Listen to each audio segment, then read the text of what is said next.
বাংলাদেশের ভবিষ্যৎ উজ্জ্বল নক্ষত্র রিশাদ হোসেন, যে কিনা লেগ স্পিনের জন্য জনপ্রিয়। বর্তমান সময় সে বিপিএল না খেলে অস্ট্রেলিয়া বিগ ব্যাশ লিগ খেলতে গিয়েছিল এবং সেখানে একের পর এক ধারাবাহিক সাফল্য পেয়েছিল। রিশাদ হোসেনের দল সেমিফাইনাল পর্যন্ত উঠেছিল বিগ ব্যাশে হোবার্ট হ্যারিকেন। সেখানে রিশাদ হোসেন গতকালকে সেমিফাইনাল ম্যাচে বল হাতে 4 ওভারে 2 উইকেট দিয়ে 33 রান নিয়েছিল।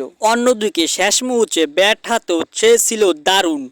তার ব্যাট হাতে একটা 6 মেরেছিল, সেই 6টা হয়েছিল 98 মিটার, বিশাল 6 দেখার মতো। তার 6 দেখে ধারাভাষ্যকাররা পর্যন্ত চমকে গিয়েছে, একজন বলার হয় এত সুন্দর 6 মারতে পারে এত বড়। যদিও দুঃখজনক বিষয় হলো এটাও সত্য, তার দল হোবার্ট হ্যারিকেন্স সেমিফাইনালে গিয়ে হারতে হয়েছে, ফাইনালে আর উঠতে পারল না। রিশাদ হোসেনের বিপক্ষ দল শুরুতে ব্যাট করতে নেমে 198 রানের টার্গেট দিয়েছিল, সেই জবাবে রিশাদ হোসেনের দল ব্যাট করতে নেমে মাত্র 142 রানে অল আউট হয়ে যায় এবং ফাইনাল খেলা যাত্রাটা তাদের শেষ হয়ে যায়। তবে রিশাদ হোসেনের বিগ ব্যাশ লিগে ব্যাটিং এবং বোলিং দারুণ পারফরমেন্স ছিল। রিশাদ হোসেন মোট 11 ম্যাচ খেলে সেখানে 18 উইকেট পেয়েছিলেন, যেখানে তার বোলিং ইকোনমি 7-এর চেয়েও কম। অন্যদিকে মাঝে মাঝে ব্যাট হাতে সুযোগ পেলেও ব্যাট হাতেও ধারাবাহিকভাবে মোটামুটি ভালো রান করেছিল এবং পারফরমেন্স করেছিল। রিশাদ হোসেনের এবারের বিগ ব্যাশ লিগের জার্নি আপনার কাছে কেমন লেগেছে কমেন্টে জানিয়ে দিন।